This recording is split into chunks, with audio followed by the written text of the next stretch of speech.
मला चटणी बनवायची, तर त्यासाठी मी जवस भाजून घेते असे. आणि सुट्टे पैसे करून घेण्यासाठी 10 रुपयाचं मी एकच कारलं घेतलेलं आज मार्केटमध्ये. आणि थोडासाच पाऊस झाला आहे, तर रस्त्यावर एवढं पाणी साचायला लागले आणि रस्त्याचे काम असे जोरात चालू येतं. एकदम हिरवळ वातावरण झालं आहे, झाडं हिरवीगार सगळीकडे आणि शांत वातावरण झालं आहे. एकदम शांत वाटतंय. रस्त्याचे कामं जोरात चालू आहेत. गेल्या वर्षी याच भागामध्ये महापूर आलता, तर नाल्याचे बांधकामं चालू होतं. कोकणामध्ये 8 दिवसापासून मुसळधार पाऊस चालू आहे आणि इथे थोडासाच पाऊस झाला आहे, तर ही अवस्था झाली रस्त्याची. नाल्याचे बांधकाम अजून पूर्ण झाले नाही तर. आणि पोरांना शाळेत घ्यायला चालले मी. संध्याकाळचे 5:30 वाजले तर.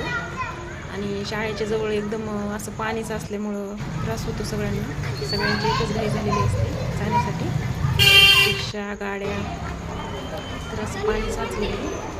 पोरांना त्रास होतो जायला आणि यांना ताप आलेला सकाळी थोडं. कसा गेला आजचा दिवस? ताप आलेली का? नाही. सकाळी जाताना तो म्हणत होता की मला ताप येणार आहे. आणि मी ठेचा बनवून घेतलाय. मिरच्या शिल्लक राहिलेल्या होत्या माझ्याकडं. आणि एकच कारल्याची भाजी बनवणार आहे मी आता. त्याच्यासाठी मला कारलं स्वच्छ धुवून घेतलंय, मी कट करून घेतलंय मधोमध आणि थोडंसं मीठ लावून 10 मिनिट ठेवलं होतं मी. आणि नंतर मी भाजी बनवणार आहे तव्यामध्ये एकटीच्या पुरतीच. आणि थोडीशी चिंच टाकून ठेवणार आहे मी.